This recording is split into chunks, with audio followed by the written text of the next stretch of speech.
The return of vasomotor function to these vessels is really an exciting concept. That's one we really didn't even think about prior to the Esprit BTK scaffold becoming available. If you think about PTA or atherectomy, those are modalities that could potentially open up an occluded vessel.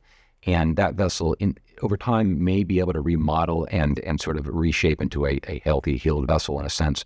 But more often than not, those modalities are wrought with restenosis that really makes this concept not really a reality. I think that's different with the Esprit BTK scaffold. As we saw in the LIFE-BTK trial, it certainly outperforms PTA, likely outperforms atherectomy as well.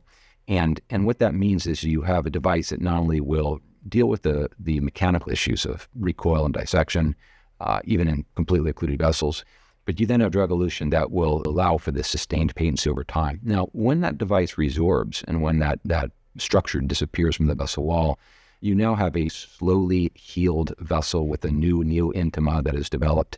And in theory, at least, and certainly on some of the histopathology we've seen, you end up with a vessel that looks like it looked before it was chronically diseased and built up all the calcium and plaque and that sort of thing. So there isn't a lot you can imagine that would be better in the long run than taking a completely occluded vessel, treating that vessel, and then years down the road, it now looks like it had never been treated. It really opens up our options, I would say.